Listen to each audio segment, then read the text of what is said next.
ಬರೀ 7 ಅಂದ್ರೆ 7 ದಿನಗಳಲ್ಲಿ ನಿಮ್ಮ ಕೂದಲು ನೆತ್ತಿಯಿಂದ ಕಾಲಿನವರೆಗೂ ಬೆಳೆಯುತ್ತೆ. ಉದುರಿರುವಂಥ ಜಾಗದಲ್ಲಿ ಹೊಸ ಕೂದಲು ಬೆಳೀತಾ ಹೋಗುತ್ತೆ.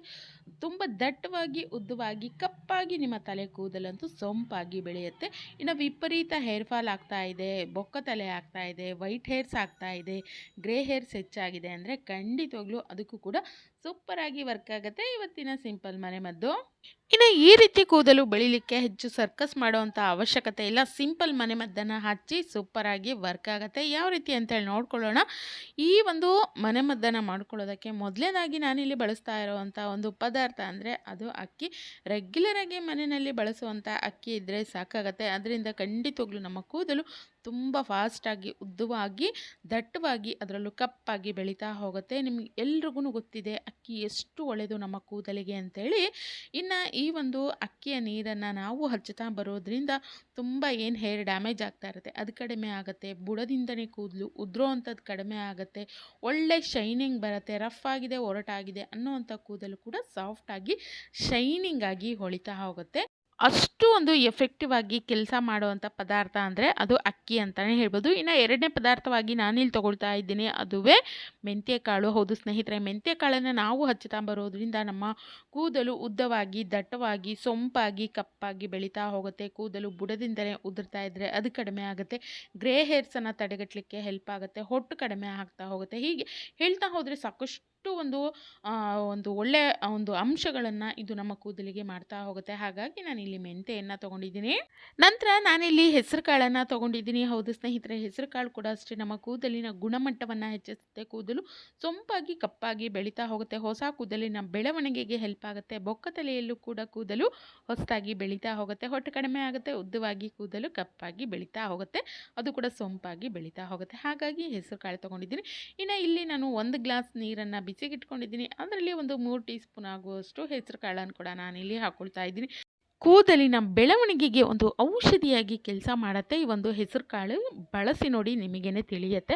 ಆ ನಂತರ ಒಂದು 3 ಟೀ ಸ್ಪೂನ್ ಆಗುವಷ್ಟು ಅಕ್ಕಿಯನ್ನು ಕೂಡ ನಾನಿಲ್ಲಿ ಹಾಕ್ಕೊಳ್ತಾ ಇದ್ದೀನಿ. ಅಂದರೆ ನಾವು ತೊಗೊಂಡಿರೋವಂಥ ಪದಾರ್ಥಗಳೇನಿದೆ ಎಲ್ಲವನ್ನು ಕೂಡ ಇಲ್ಲಿ ಸಮ ಪ್ರಮಾಣದಲ್ಲೇ ತೊಗೊಳ್ಬೇಕು.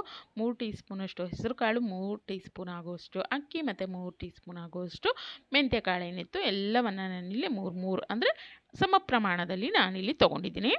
ಚೆನ್ನಾಗಿ ಮಿಕ್ಸ್ ಮಾಡಿ ಅದನ್ನು ಕುದಿಲಿಕ್ಕೆ ಬಿಡ್ತಾ ಇದ್ದೀನಿ. ಇನ್ನು ಇದ್ರ ಜೊತೆಗೆ ನಾನಿಲ್ಲಿ ಒಂದು 8 ರಿಂದ 10 ದಾಸವಾಳದ ಎಲೆಗಳನ್ನು ಕೂಡ ಹಾಕ್ಕೊಳ್ತಾ ಇದ್ದೀನಿ. ಇನ್ನು ದಾಸವಾಳದ ಎಲೆಗಳು ಕೂಡ ಅಷ್ಟೇ ಕೂದಲಿನ ಬೆಳವಣಿಗೆಗೆ ಸೂಪರಾಗಿ ಕೆಲಸ ಮಾಡುತ್ತೆ. ಅದರಲ್ಲೂ ತುಂಬ ಒರಟಾಗಿದೆ, ಹೊಟ್ಟಾಗ್ತಾ ಇದೆ, ಅಥವಾ ಕೂದಲು ತುಂಬ ಡ್ಯಾಮೇಜ್ ಆಗಿದೆ, ಬೊಕ್ಕ ತಲೆ ಆಗ್ತಾ ಇದೆ, ನಮ್ಮ ತಲೆಯಲ್ಲಿ ಕೂದಲೇ ಬೆಳಗ್ತಾ ಇಲ್ಲ ಅನ್ನೋವಂಥವ್ರು ಖಂಡಿತವಾಗ್ಲೂ ದಾಸವಾಳದ ಎಲೆಗಳನ್ನು ಕೂಡ ಬಳಸಿ ಸೂಪರಾಗಿ ವರ್ಕ್ ಆಗುತ್ತೆ. ಒಳ್ಳೆ ಶೈನಿಂಗ್ ಬರುತ್ತೆ, ಸಾಫ್ಟ್ ಆಗುತ್ತೆ. ಒರಟು ಕೂದಲು ಕೂಡ ತುಂಬ ಸಾಫ್ಟಾಗಿ ಹೊಳೆಯುವಂತೆ ಆಗಲಿಕ್ಕೆ ತುಂಬ ಹೆಲ್ಪ್ ಮಾಡುತ್ತೆ. ಒಂದು 5-6 ನಿಮಿಷ ಚೆನ್ನಾಗಿ ಕುದಿ ಬಂದ ಮೇಲೆ, ಅಂದರೆ ಒಂದು ಅರ್ಧ ಭಾಗದಷ್ಟು ಇವು ಚೆನ್ನಾಗಿ ಕಾಳುಗಳು ಬೆಂದ್ಕೊಂಡಿದೆ ಅನ್ನುವಂಥ ಸಮಯದಲ್ಲಿ ನಾವು ಈ ಒಂದು ದಾಸವಾಳದ ಎಲೆ ಏನಿತ್ತು ಅದನ್ನು ನಾನಿಲ್ಲಿ ಸಣ್ಣ ಸಣ್ಣದಾಗಿ ಹಾಗೆಯೇ ಕಟ್ ಮಾಡಿಬಿಟ್ಟು ಹಾಕ್ತಾ ಇದ್ದೀನಿ. ಅಥವಾ ದಾಸವಾಳದ ಹೂವಿದೆ ಅಂದರೆ ಅದನ್ನು ಕೂಡ ಹಾಕ್ಬೋದು. ಹತ್ತತ್ರ ನಾವು 8 ರಿಂದ 10 ನಿಮಿಷ ಮೀಡಿಯಮ್ ಫ್ಲೇಮಲ್ಲಿ ಚೆನ್ನಾಗಿ ಇದನ್ನು ಬೇಯಿಸ್ಕೊಳ್ಬೇಕು. ಒಂದು ಒಳ್ಳೆ ಕಂಡೀಷ್ನರ್ ಆಗೂ ಕೂಡ ಇದು ಕೆಲಸ ಮಾಡುತ್ತೆ. ಖಂಡಿತ ದಾಸವಾಳದ ಹೂವು ಅಥವಾ ಎಲೆಯನ್ನು ಇಲ್ಲಿ ಬಳಸಿ ಸೂಪರಾಗಿ ವರ್ಕ್ ಆಗುತ್ತೆ. ಚೆನ್ನಾಗಿ ಇದನ್ನು ಬೇಯಿಸ್ಕೊಳ್ಬೇಕು. ಇದಾಗಿದೆ. ಈಗ ಈ ಸಮಯದಲ್ಲಿ ನಾನು ಈ ಒಂದು ನೀರೇನಿತ್ತು ಸಿರಮ್ ರೀತಿ ರೆಡಿಯಾಗಿರುವಂಥ ನೀರು ಅದನ್ನು ಒಂದು ಬೇರೆ ಒಂದು ಬೌಲಿಗೆ ನಾನಿಲ್ಲಿ ಶೋಧಿಸ್ಕೊಳ್ತಾ ಇದ್ದೀನಿ. ಆ ಮೆಂತ್ಯ ಕಾಳು ಅಕ್ಕಿ ಎಲ್ಲ ಏನಿತ್ತು ಅದನ್ನು ಸಪ್ರೇಟಾಗಿ ತೆಗೆದಿಡ್ತಾ ಇದ್ದೀನಿ. ಇದು ಕಂಪ್ಲೀಟಾಗಿ ತಣ್ಣಗಾಗಬೇಕು. ನಾವೇನು ಮೆಂತ್ಯ ಕಾಳು ಅಕ್ಕಿ ಎಲ್ಲ ಹಾಕಿದ್ವಲ್ಲ ಅದು ಕಂಪ್ಲೀಟಾಗಿ ತಣ್ಣಗಾಗಬೇಕು. ಜೊತೆಗೆ ಸಿರಮ್ ಏನು ರೆಡಿ ಮಾಡ್ಕೊಂಡಿದ್ವಿ ಇದು ಕೂಡ ಸ್ವಲ್ಪ ತಣ್ಣಗಾಗಬೇಕು. ಒಂದು 5-10 ನಿಮಿಷ ಹಾಗೆಯೇ ಬಿಟ್ಬಿಡೋಣ. ನೋಡಿ, ಇದು ತುಂಬ ಚೆನ್ನಾಗಿ ತಣ್ಣಗಾಗಿದೆ, ಸ್ವಲ್ಪ ಕೂಡ ಬಿಸಿ ಇಲ್ಲ. ಈ ಸಮಯದಲ್ಲಿ ಇದನ್ನು ಒಂದು ಮಿಕ್ಸಿ ಜಾರಿಗೆ ಹಾಕ್ಕೊಂಡು ನಾನು ರುಬ್ಕೊಳ್ತಾ ಇದ್ದೀನಿ. ನೋಡಿ, ಇದು ಸ್ವಲ್ಪ ಗಟ್ಟಿಯಾಗಿದೆ. ಹಾಗಾಗಿ ನಾವು ಈ ಸಿರಮ್ ರೀತಿ ಏನು ರೆಡಿ ಮಾಡ್ಕೊಂಡಿದ್ವಿ, ಈ ಒಂದು ವಾಟರ್ ಏನು ರೆಡಿಯಾಗಿದೆ ಇದನ್ನು ಕೂಡ ಸ್ವಲ್ಪ ಪ್ರಮಾಣದಲ್ಲಿ ಇದನ್ನು ಸೇರಿಸ್ಕೊಂಡು ನಾನು ಈ ಒಂದು ಮಿಶ್ರಣವನ್ನು ತೆಳುವಾಗಿ, ಸಾಫ್ಟಾಗಿ, ಅಂದರೆ ತುಂಬ ನೈಸಾಗಿ ಇದನ್ನು ರುಬ್ಬಿ ತೊಗೊಂಡು ಬರ್ತಾ ಇದ್ದೀನಿ. ನೋಡಿ, ಈ ರೀತಿಯಾಗಿ ರುಬ್ಕೊಳ್ಬೇಕು. ತುಂಬ ನೈಸಾಗಿ ರುಬ್ಕೊಳ್ಳೋದ್ರಿಂದ ತಲೆಯಲ್ಲಿ ಹಾಗೆಯೇ ಕೂದಲಿಗೆ ಅಂಟ್ಕೊಳ್ಳೋದಿಲ್ಲ.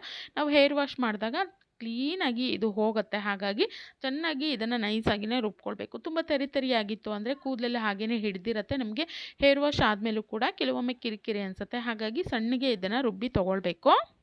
ಇನ್ನು ಈ ಒಂದು ರುಬ್ಬಿರೋಂಥ ಮಿಶ್ರಣವನ್ನು ಒಂದು ಬೌಲಿಗೆ ನಾನಿಲ್ಲಿ ಹಾಕ್ಕೊಳ್ತಾ ಇದ್ದೀನಿ. ಇನ್ನು ಇದ್ರ ಜೊತೆಗೆ ನೀವು ಹರಳೆಣ್ಣೆ ಹಾಕ್ಕೊಳ್ಬೋದು ಅಥವಾ ಈ ರೀತಿ ಕೊಬ್ಬರಿ ಎಣ್ಣೆ ಏನಿರುತ್ತೆ ಅದನ್ನಾದರೂ ಹಾಕ್ಕೊಳ್ಬೋದು. ಎರಡೂ ಕೂಡ ನಮ್ಮ ಹೇರ್ ಗ್ರೋತ್ಗೆ ತುಂಬ ಒಳ್ಳೆಯದು. ನಾನಿಲ್ಲಿ 1 ಟೀ ಸ್ಪೂನ್ ಆಗುವಷ್ಟು ಕೊಬ್ಬರಿ ಎಣ್ಣೆ ಹಾಕ್ಕೊಳ್ತಾ ಇದ್ದೀನಿ. ಇನ್ನು ನಾವು ಹರಳೆಣ್ಣೆ ಹಚ್ಚುತ್ತೀವಿ ಅಂದರೆ ಖಂಡಿತ ಹಾಕ್ಕೊಳ್ಳಿ, ಅದು ಕೂಡ ಅಷ್ಟೇ ಹೇರ್ ಗ್ರೋತ್ಗೆ ತುಂಬ ಒಳ್ಳೆಯದು. ನಾನಿಲ್ಲಿ ಕೊಬ್ಬರಿ ಎಣ್ಣೆ ಬಳಸ್ತಾ ಇದ್ದೀನಿ. 1 ಟೀ ಸ್ಪೂನಷ್ಟು ಕೊಬ್ಬರಿ ಎಣ್ಣೆ ಹಾಕ್ಬಿಟ್ಟು ಚೆನ್ನಾಗಿ ಇದನ್ನು ಮಿಕ್ಸ್ ಮಾಡ್ಕೊಳ್ಬೇಕು. ನಮ್ಮ ಒಳ್ಳೆ ಒಂದು ಹೇರ್ ಪ್ಯಾಕ್ ಅನ್ನುವಂಥದ್ದು ರೆಡಿಯಾಗಿದೆ. ತುಂಬ ಪ್ರೋಟೀನ್ ಅಂಶ ಇರುವಂತಹ ಒಂದು ಜೊತೆಗೆ ನಮ್ಮ ಹೇರ್ ಗ್ರೋತನ್ನು ಇಂಪ್ರೂವ್ ಮಾಡುವಂತಹ ಒಂದು ಹೇರ್ ಪ್ಯಾಕ್ ಅನ್ನುವಂಥದ್ದು ರೆಡಿಯಾಗಿದೆ. ಇದನ್ನು ನೀವು ನಿಮ್ಮ ಕೂದಲಿನ ಬುಡದಿಂದ ಹಿಡಿದು ತುದಿಯವರೆಗೂ ಚೆನ್ನಾಗಿ ಹಚ್ಕೊಳ್ಬೇಕು. ಹಚ್ಬಿಟ್ಟು ಇದನ್ನು ಒಂದು 3/4 ಗಂಟೆ ಅಥವಾ 1 ಗಂಟೆಗಳ ಕಾಲ ತಲೆಯಲ್ಲಿ ಹಾಗೆ ಇಟ್ಕೊಂಡು ಆನಂತರ ನೀಟಾಗಿ ಹೇರ್ ವಾಶನ್ನು ಮಾಡಬೇಕು. ನೀವು ಹತ್ತತ್ರ ಇದನ್ನು ವಾರದಲ್ಲಿ 2 ರಿಂದ 3 ಬಾರಿ ಆರಾಮಾಗಿ ಮಾಡ್ಕೊಳ್ಳಿ. ಒಂದೇ ವಾರದಲ್ಲಿ ನಿಮ್ಮ ಕೂದಲಿನ ಬೆಳವಣಿಗೆ ಅನ್ನುವಂಥದ್ದು ದುಪ್ಪಟ್ಟು ವೇಗವಾಗಿ ಆಗಲಿಕ್ಕೆ ಇದು ಹೆಲ್ಪ್ ಮಾಡುತ್ತೆ. ಇನ್ನು ಒಂದು ಅರ್ಧ ಮುಕ್ಕಾಲು ಗಂಟೆ ತಲೆಯಲ್ಲಿ ಹಾಗೆ ಇಟ್ಕೊಂಡು ಬರೀ ನೀರಲ್ಲಿ ಹೇರ್ ವಾಶನ್ನು ಮಾಡ್ಕೊಳ್ಳಿ. ಇನ್ನೇನು ಶಾಂಪು ಹಾಕ್ತೀವಿ ಅನ್ನೋವಂಥ ಹೊತ್ತಿಗೆ ನಾವು ಮೊದಲೇ ಏನು ರೆಡಿ ಮಾಡಿ ಇಟ್ಕೊಂಡಿದ್ವಲ್ಲ ಈ ಒಂದು ಸಿರಮ್ ರೀತಿ, ಇದರಲ್ಲಿ ನಾವು ರೆಗ್ಯುಲರಾಗಿ ಬಳಸುವಂಥ ಶಾಂಪೂನ ಹಾಕ್ಕೊಳ್ಬೇಕು. ನಿಮ್ಮ ಹೇರ್ ಲೆಂತನ್ನು ನೋಡಿಕೊಂಡು ಕಡಿಮೆ ಜಾಸ್ತಿ ನೀವು ಇಲ್ಲಿ ತೊಗೊಳ್ಬೋದು. ನೀವು ಬಳಸುವಂಥ ಶಾಂಪೂನ ಇದರಲ್ಲಿ ಹಾಕ್ಕೊಂಡು ಚೆನ್ನಾಗಿ ಮಿಕ್ಸ್ ಮಾಡಿಕೊಂಡು ಈ ಒಂದು ಶಾಂಪೂಯಿಂದ ನಿಮ್ಮ ಹೇರನ್ನು ವಾಶ್ ಮಾಡ್ತಾ ಬನ್ನಿ. ಖಂಡಿತವಾಗ್ಲೂ ಈ ಒಂದು ಹೇರ್ ಪ್ಯಾಕ್ ಏನಿದೆ ಅದನ್ನು ನಾವು ವಾರದಲ್ಲಿ 2 ಸತಿ 3 ಸತಿ ಹಚ್ಚಲಿಕ್ಕಾಗಲ್ಲ ಅಥವಾ ವಾರಕ್ಕೊಮ್ಮೆನೂ ಹಚ್ಚಲಿಕ್ಕಾಗಲ್ಲ ಅಂತಂದರೆ ನೀವು ಬರೀ ಈ ಒಂದು ಸಿರಮನ್ನು ರೆಡಿ ಮಾಡಿಕೊಂಡು ಇದರಲ್ಲೇ ನೀವು ವಾರದಲ್ಲಿ 2 ರಿಂದ 3 ಬಾರಿ ಹೇರ್ ವಾಶ್ ಮಾಡಿದ್ರೂ ಕೂಡ ನಿಮ್ಮ ಕೂದಲಿನ ಬೆಳವಣಿಗೆ ತುಂಬ ಫಾಸ್ಟಾಗಿ ಆಗಲಿಕ್ಕೆ ಹೆಲ್ಪ್ ಆಗುತ್ತೆ. ಇನ್ನು ಎರಡನ್ನೂ ಬಳಸ್ತೀವಿ ಅಂದರೆ ತುಂಬ ಒಳ್ಳೆಯದು. ಹೇರ್ ಪ್ಯಾಕು ಜೊತೆಗೆ ಈ ರೀತಿ ಸಿರಮಲ್ಲಿ ನಿಮ್ಮ ಇಷ್ಟವಾಗಿರುವಂಥ ಶಾಂಪೂ ಹಾಕಿ ಹೇರ್ ವಾಶ್ ಮಾಡಿ ನೋಡಿ, ಅದ್ಭುತವಾದಂಥ ರಿಸಲ್ಟನ್ನು ವಾರದಲ್ಲೇ ನೀಡುತ್ತೆ.